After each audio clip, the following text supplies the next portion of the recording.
ირანის წრეებში, საინფორმაციო ექსპერტების წრეებში გაისმა აზერბაიჯანის მიმართ აგრესიული რიტორიკა, რომ ჩვენ კარგად ვიცით, ვინ თანამშრომლობს რეგიონში ჩვენთან, ისრაელთან.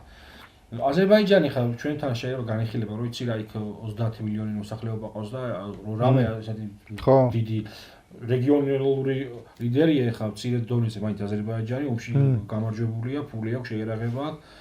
და განიხილავს ვიღაცა რომ შეიძლება აზერბაიჯანმა ამით იხეიროს და კიდევ უფრო განმტკიცოს მისი პოზიციები, თუმცა 10 მილიონიანი აზერბაიჯანმა შეერთოს 30 მილიონიანი რეგიონი, ამას სჭირდება დიდი მზაობა და არ გონია რომ ვიღაცა ამას ლოგიკურად განიხილავდეს ესე ჩემი აზრით. თან ეხა კი სწორად აღნიშნე, კი გვალალი, მაგრამ ირანმა ისტორიის ბაზაზე მოახერხა ასიმილაცია. მე ამაც მახსოვს ალი ხამეინი დღევანდელი მმართველი ეთნიკურად არის აზერბაიჯანელი ირანელია.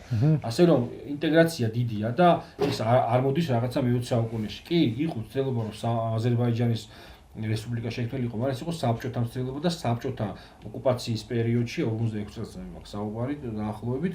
აი ამ პერიოდში სტალინის ხელისუფლების მიერ მოხდა ხელოვნურად ამის ჩამოყალიბება და საბოლოო ჯამში როგორც კი გავიდა საბჭოთა ჯარი, მაშინათვე დაბრუნდა ეს გეოპოლიტიკური რეალობა.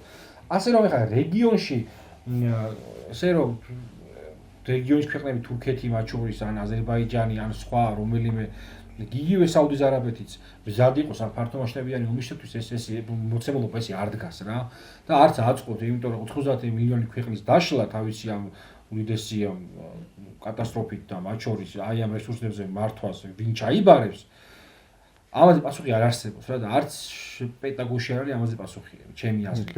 პასუხი რო იყოს, აქამდე მოხდებოდა ეს ოპერაცია. უბრალოდ ალბათ აი ტრამპი დგას აი ამ უკროშვარგის პონის გამოწვევის წინაშე, გამოვიდეს გამარჯვებული თან ამ პოზიციიდან და თან ეს ტვირთი, რასაც აი ამ რეგიონში შემდეგ რა როგორ მოხდება, თავის თავზე არ აიღოს რა.